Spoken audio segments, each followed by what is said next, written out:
pagi yang cerah ini kita kembali lagi di channel kami Pendamping Petani TV pada podcast Tajuk Tani. Jadi ini adalah episode kedua kita yang akan seru banget hari ini. Kita akan membahas banyak mengenai sektor pertanian khususnya di bidang olahan. Pada kesempatan kali ini kita kedatangan dua narasumber hebat, dua ibu-ibu hebat Kartini muda saat ini yang berjuang dalam sektor pertanian di Kota Batu khususnya. Mungkin bisa perkenalkan diri. Dua wanita hebat di sebelah saya, bisa silakan menyapa sobat tani kita, Bu. Assalamualaikum warahmatullahi wabarakatuh. Perkenalkan saya Nurul Diawati, pendamping penyuluh pertanian Desa Pandanrejo. Assalamualaikum. Perkenalkan saya Gunarse, Ketua Kelompok Tani Desa Pandanrejo. Ya, jadi episode kedua kali ini tidak akan kalah menarik dengan episode yang pertama kemarin. Kita akan membahas mengenai kelompok wanita tani. Oleh karena itu, para sobat tani sebenarnya udah tahu apa belum mengenai apa itu kelompok wanita tani. Hari ini kita datangkan profesionalnya, Bu Nurul selaku PPL Desa Pandanrejo. Selamat pagi, Bu. Selamat pagi. Iya. Jadi kan topik bahasan pagi kita pada episode kali ini adalah tentang KWT ya, Bu. Para sobat tani ini mungkin ada yang belum tahu apa itu KWT. Mungkin Bu Nurul bisa berbagi dengan kami semua di sini tentang sebenarnya apa sih, Bu, KWT itu? Baik. Untuk pengertian dari kelompok wanita tani, kita tetap mengarah kepada Permentan nomor 67 tahun 2016. Definisi dari kelompok wanita tani itu adalah sekumpulan dari wanita-wanita tani yang berada di pedesaan. Mereka adalah istri-istri petani yang dimana mereka juga berusaha di bidang pertanian.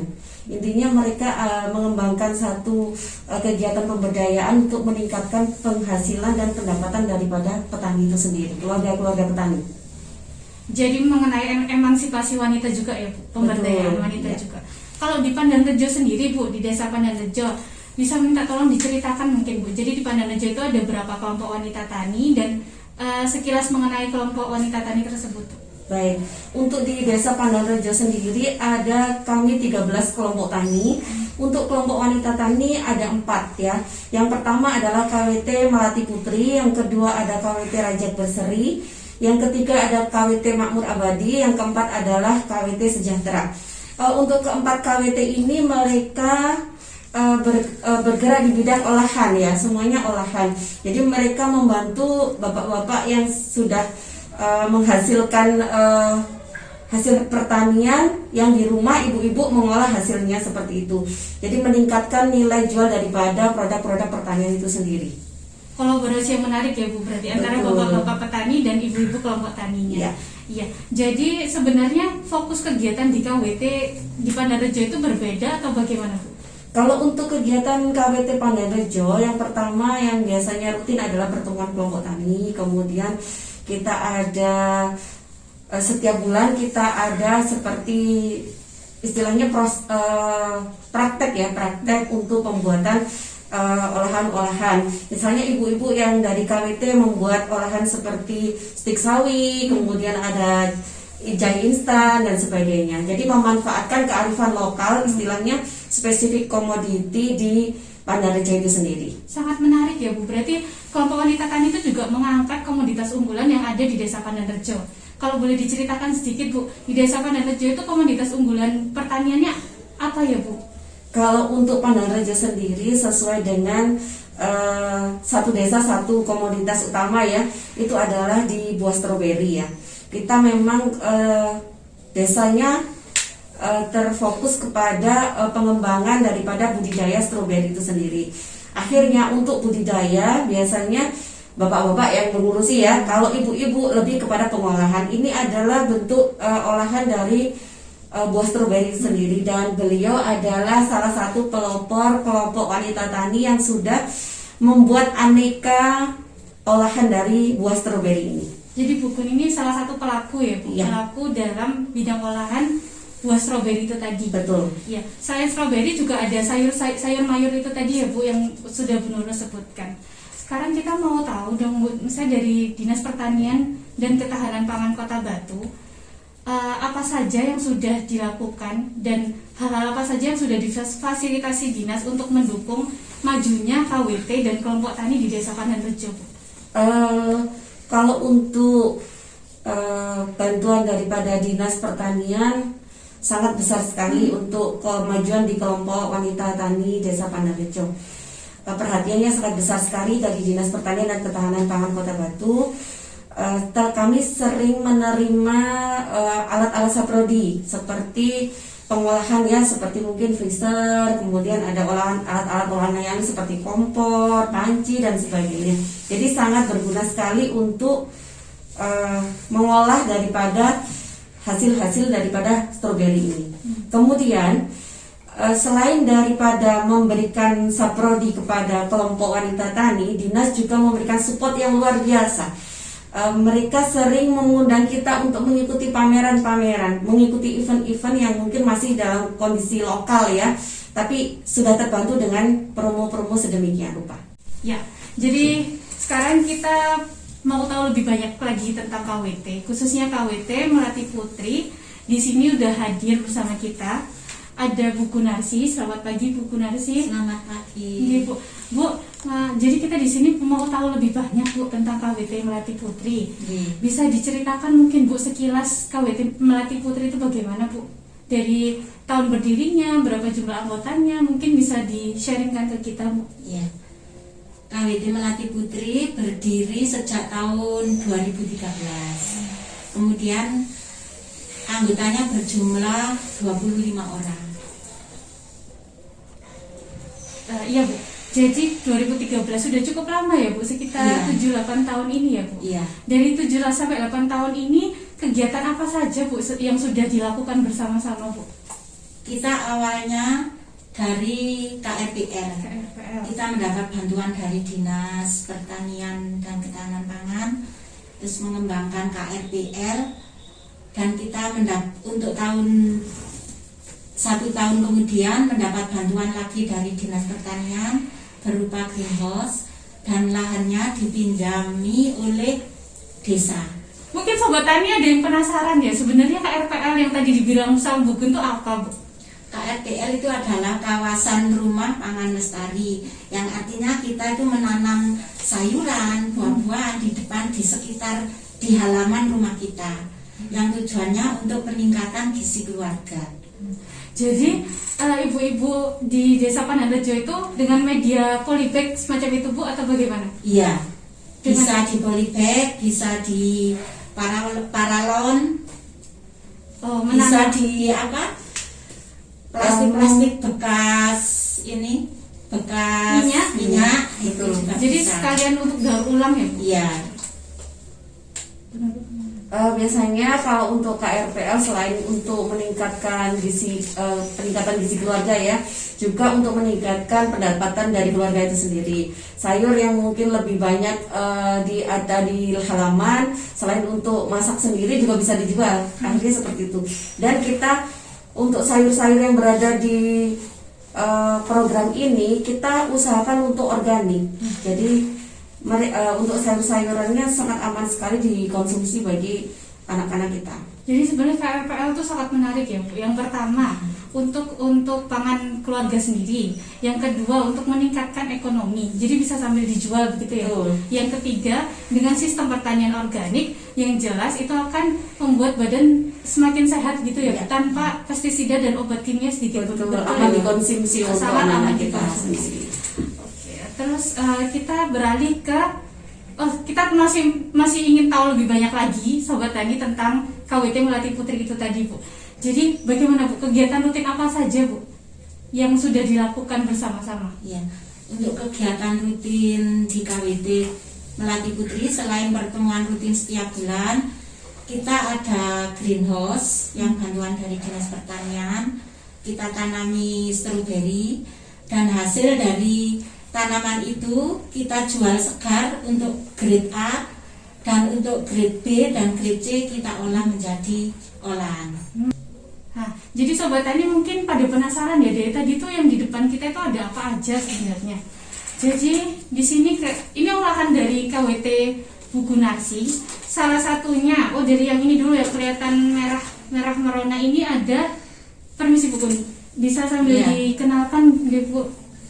Ini adalah sari buah stroberi yang terbuat dari buah stroberi asli, bahannya dari gula asli. Jadi ini aman sekali untuk kesehatan. Dan tidak serik ya Bu ya? Tidak bahannya. serik, iya. Ya, karena diolah sendiri oleh anggota KWT ya. Iya. Bu. Jadi tahu jelas dan persis apa saja bahan-bahan yang digunakan, semacam itu ya Bu. Iya. Dan ini ada yang warna hitam, mungkin ada yang tahu, Sobat Tani udah pernah tahu belum? Ini ada buah namanya, kalau di Pandan apa Bu nyebutnya? Murbei. Murbei. Pada Iya. tahu apa belum buah murbei itu apa? Atau mungkin dulu disebutnya mungkin besaran ya, Ya, Bu? besaran. Besaran. Mungkin orang-orang kota bisa googling kalau ada yang belum tahu buah murbei atau besaran. Jadi selain stroberi yang menjadi produk unggulan, ini ada murbei Besaran, juga ya, iya. Bu? Tanaman perdu. Tanaman perdu, murbei dan stroberi. Terus selain ini Bu, selain sari buah, ada produk apa lagi yang sudah diproduksi oleh KWT Bu? Ada selai stroberi. dan Selai stroberi juga- ini ya, Iya. penampakannya untuk selai stroberinya. Iya. Selai stroberi dengan kemasan berapa ini? 250 gram. Selain juga terbuat dari buah stroberi segar dan gula. Gula asli ya Bu? Iya. Gula murni Jadi tanpa komposisinya hanya buah stroberi segar sama gula. Jadi ini Gula masih ada butiran-butiran asli dari buah stroberi. Iya. udah kebayang banget kan gimana segernya ya, kita campur pakai roti mungkin kayak gitu ya Iya. Bu, dikasih di roti, terus rotinya dipanggang. Habis ini Sobat Tani bisa langsung coba atau bisa langsung, nanti kita kasih kontaknya ya Bu, mungkin kalau misalnya ada yang berminat beli juga, nanti bisa langsung menghubungi KWT Melati Putri bersama Bu Gunarsi dan para anggotanya. Nah ini ada yang paling menarik Bu, yang dari tadi menarik perhatian saya. Ini apa ya Bu kalau boleh diceritakan? Ini adalah peyek daun murbei. Dari daunnya ya Bu? Dari daun Daunnya yang murbei. diambil ya Bu? Iya. Itu daun yang di bawah yang paling pucuk. Ya. Jadi yang masih muda. Ini sangat menarik ya Bu, dari daun murbei. Sebenarnya maksudnya apa dasarnya ya Bu? Apa yang menjadikan daun murbei ini menarik untuk akhirnya diolah Bu? Apa ada manfaat tertentu atau bagaimana? Bisa sambil diceritakan ke kami? Iya. Ini awalnya kita itu dulu ada wisatawan dari Kalimantan, Cina dari Kalimantan. Orang Cina gitu ya Bu? Ya, Cina dari Kalimantan tuh menanyakan apa ada teh daun murbei. Tehnya ya Bu? Iya, tehnya, teh kering daun Iya. murbei. Kita kan belum tahu, belum ada waktu itu. Kemudian saya mempelajarinya, ternyata daun murbei ini banyak mengandung Manfaatnya. vitamin ya. Contohnya vitamin A, vitamin B2 sama vitamin C. Berarti Itu vitamin sangat iya. baik sekali untuk kesehatan. Ya. Yang paling banyak dikandung berarti vitamin A itu ya Bu? Iya. Salah satunya. Iya. Berarti bagus untuk penglihatan mungkin ya Bu? Iya. Sangat betul. bagus untuk penglihatan. Jadi mungkin karena kita orang Jawa ya Bu, jadi Iya. kita nggak diolah jadi, iya Bu, nggak diolah jadi teh, lebih mengangkat kearifan lokal. Jadinya peyek gitu ya Bu. Iya. Cemilan. Iya. Kan orang Jawa ya Bu, Iya, supaya iya. nyemil sore-sore pakai teh.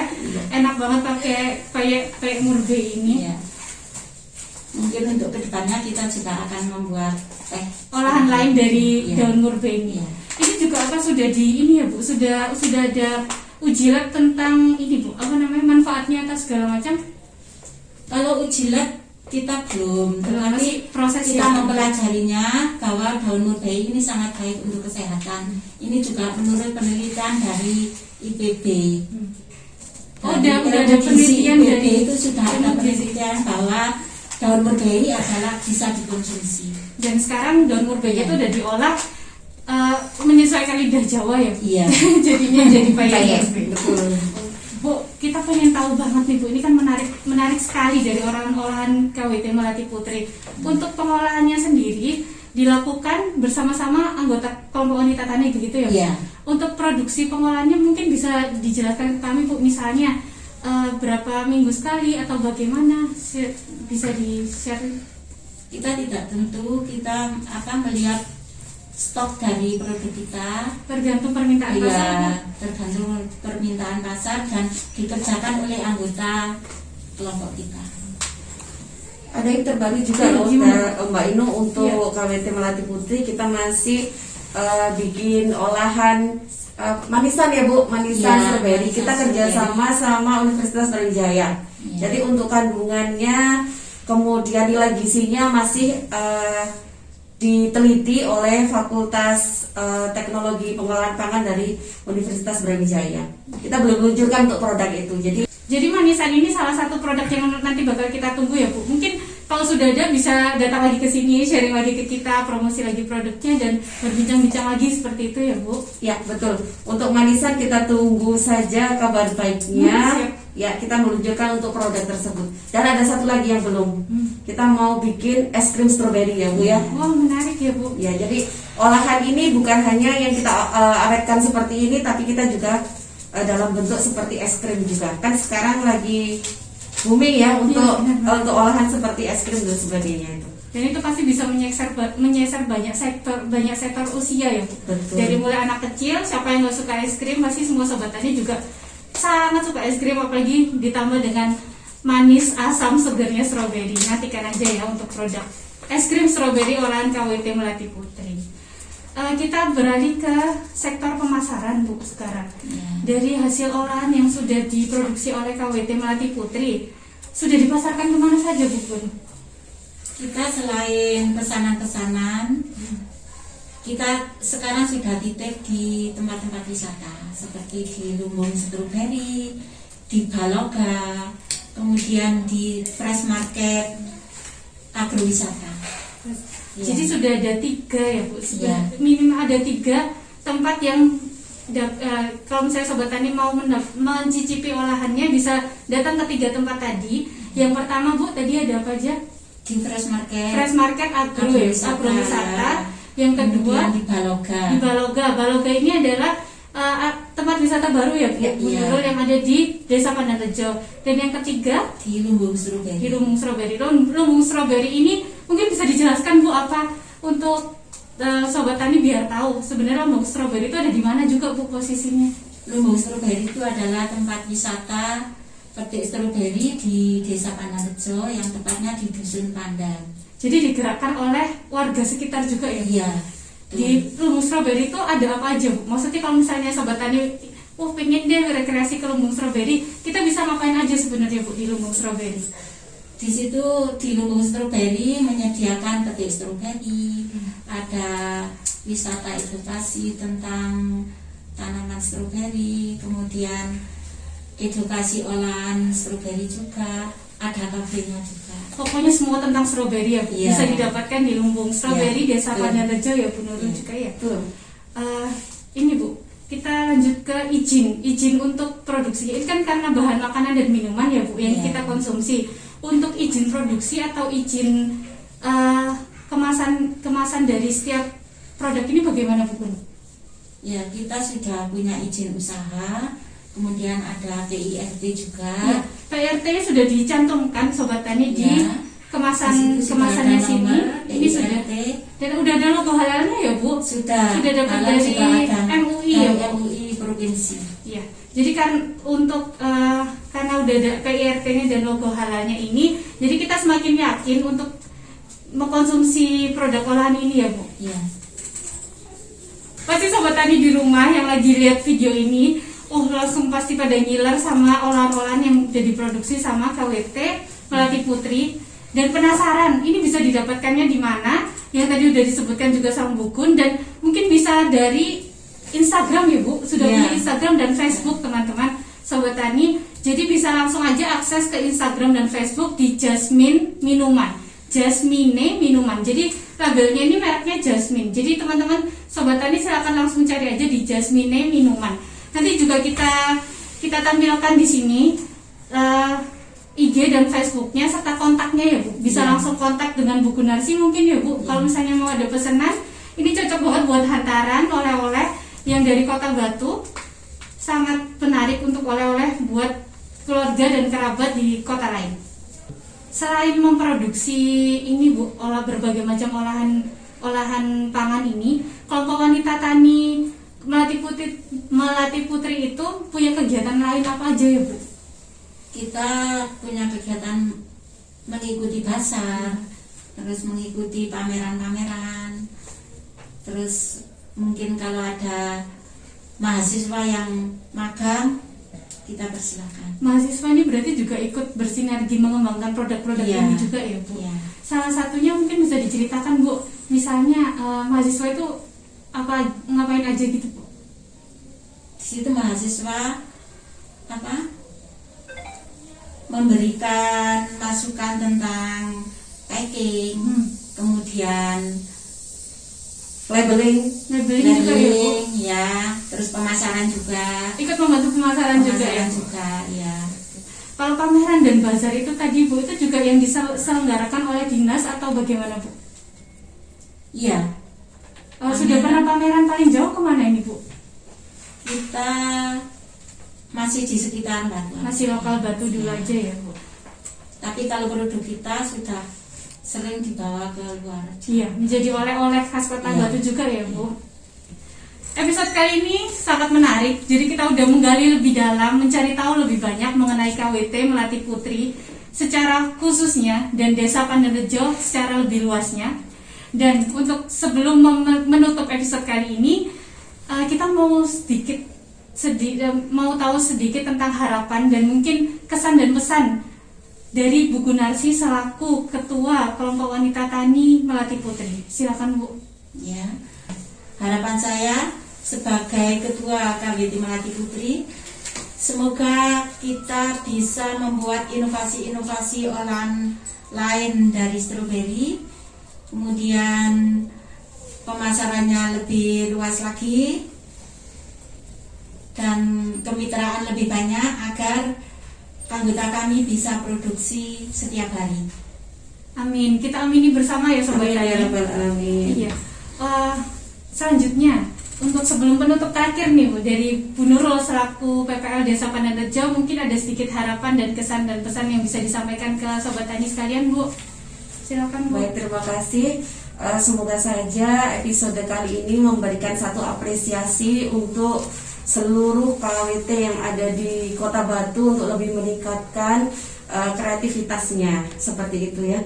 Dan kita berharap selalu bantuan dari pemerintah Kota Batu untuk selalu membantu kami-kami kelompok wanita tani yang berada di bawah. Karena KWT semoga menjadi satu tombak pembangunan pertanian dari level keluarga untuk pemberdayaan dan peningkatan pendapatan keluarga tentunya.